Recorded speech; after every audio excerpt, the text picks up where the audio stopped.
Hey everyone, welcome back. Thanks for joining me. And if you're new to the channel, welcome to Figure It Audi. My name's Steve, and typically you'll find me here doing DIY projects, sort of like what we're doing today on each of the cars here, or doing some tool reviews like last time where I unboxed and set up that quick jack lift. Anyways, today we're talking about door latches. Do you have an A4 B8 and no matter what you do, you can't get the door to lock? Well, I think I can help. So how this all came to be was basically my wife came home from work and said, my key's not working, the door won't lock. And of course, in typical husband fashion, I was a little bit cynical and was like, nah, you're doing something wrong. So I go to the garage here and I started testing some things, and this is what I'm finding. So before I even take anything apart, I want to save time and do a quick scan on the ECU with my Ross-Tech cable. And sure enough, there is a fault here, P02115, locking unit for central locking. And my wife did mention that it was the front passenger door that's working weird, and you can see it on the top line. That's the tip-off, address 52, door electric, passenger. So she's right, something's going on. So for the mechanical symptoms, probably the ones that you're experiencing and watching this video for, is as follows. Now for the record, it doesn't matter what MMI settings you have. It doesn't matter if you've got the one click for the unlock for the driver's door or the rear hatch. Don't worry about that stuff. It also doesn't matter if you're using your primary fob or one of the backup ones. Basically what's going on is I should be able to click, lock everything, and you'll notice that the light is solid, not flashing like it should be for the central locking unit. And also the door is locked. This one will be locked, and this one is not, it's open. My other test is with the car fully unlocked right now. I've got the window down so I can reach in. I can lock using the door switch, and the car, like last time, is locked, except still open. And my final mechanical test that I can do here is with the car fully unlocked, I'll just manually trip the lock here to simulate a full lock. There you go. And I can do two things. Going on the door switch as if there was a passenger inside, unlock, nothing, use the key, nothing. So based on those symptoms that I just found and the fact that I would love to avoid any electrical issue because I absolutely suck at diagnosing and fixing those, I think it's mechanical, I think it's the door latch, and that's what I'm going to replace. If you watched my video on the power steering hose fix for the Avant here, you'll know that I have a new preferred place to buy parts for when the OE part failed, completely failed, and that it could fail again. And that's FCP Euro. They have a crazy good guarantee where if you buy a part from them, they will warranty it for the lifetime of you owning that vehicle. If it fails again, you just send it back and they'll ship you a brand new one. And here she is. Don't you just love it when you get parts on a website and they actually show up in the OE packaging? It just makes me feel that much more confident that I'm getting the truly original part. And it does look great. It looks like it's even got a little bit of a fresh rubber grommet on there for when it seals against the door frame. And this is exactly what I need. So this isn't a terribly difficult process, and I'm going to do it with you start to finish. And by the way, if you've already enjoyed this video and found a little value, please do go ahead and like it and throw me a subscribe for the channel. So anyways, what we're going to do to start off is remove this piece of trim. That's going to give us access to some stuff, and basically you just pop it out on this side and then slide it out.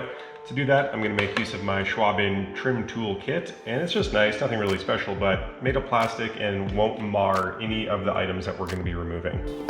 So just come in here on the side, pops out pretty easily.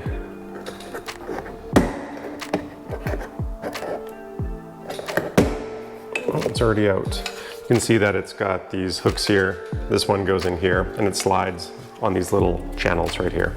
Removing that trim exposed 2 of the 5 torque screws that we're going to need to remove later, but for now we're moving on to this one single black plastic piece here.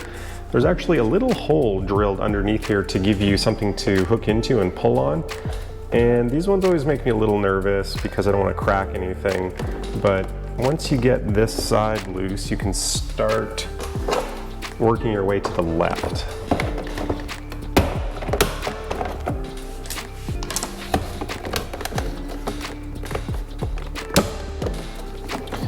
Easy does it. And we did not break anything. Using my T25 bit here, I'm going to take out the 4 screws that we revealed, and then there's actually just one right under the door right here. So with those 5 screws either fully removed or very loose, we can start working on removing the door card itself. Now, they have more like plugs, not so much as little clips in them, and they're not skinny plastic, so you don't have to be super worried about breaking them, but they are held in there pretty good. So I'm gonna work on the bottom corner here and remove the whole bottom, work my way up the side, and then we can basically just lift the whole thing up because this top part of the card is actually kind of hooked in on the top.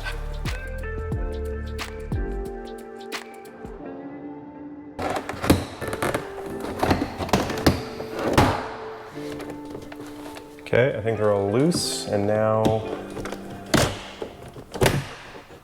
lovely. Strub's Pickles, the completely unofficial pickle and hardware holder of Figure It Audi. So as you lift away the door card, and I hope this angle suits you well, but there's 2 connections here. One on the left is super easy. Just got this little purple latch that you can pull, and that pops out, which is great. And then we're left with the cable that works the door handle.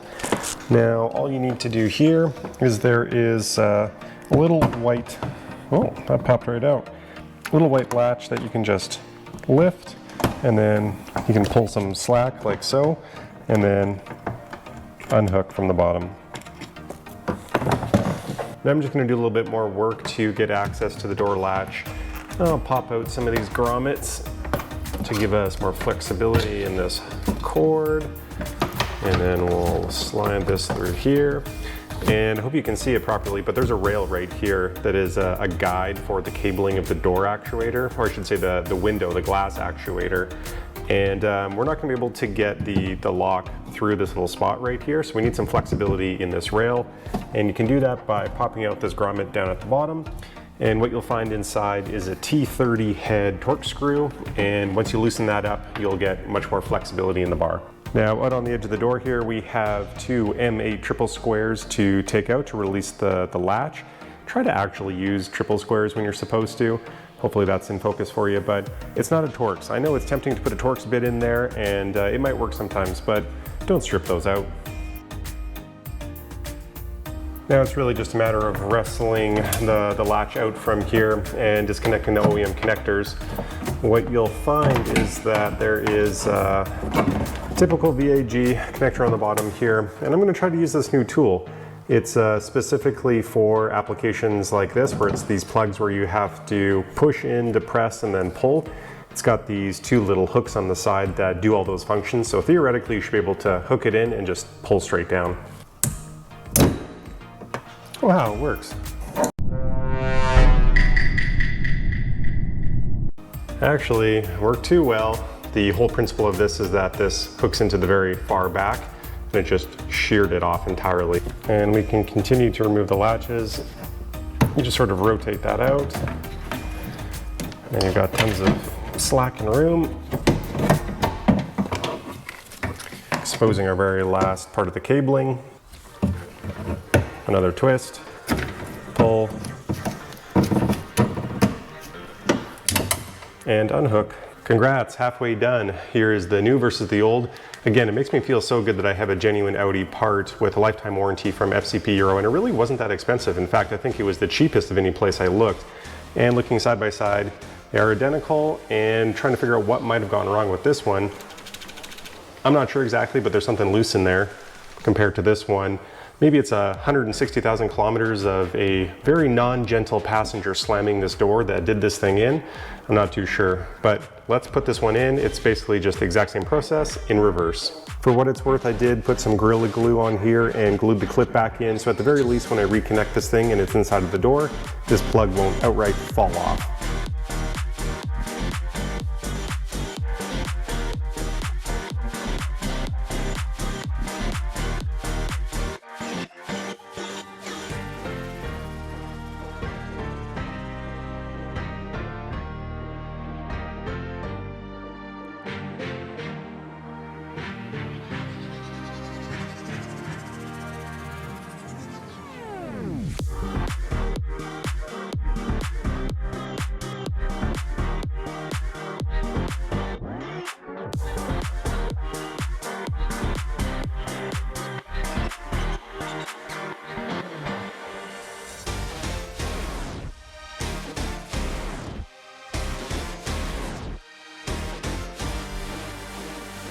Okay, quick little test and moment of truth here before we put on the last bit of trim.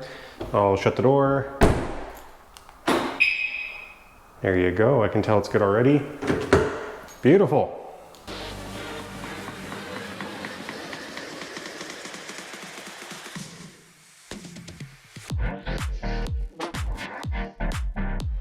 You probably noticed during that test there when I shut the door and hit the lock button that this time the security system was actually able to engage. It went beep, and it wasn't doing that before. So it works, and congratulations, you just fixed yourself a problem and saved, I don't know, $400 or $500, put that back in your pocket. You probably would have spent about 100% margin markup on the part at the dealer and then another hour or two of shop time, so good job.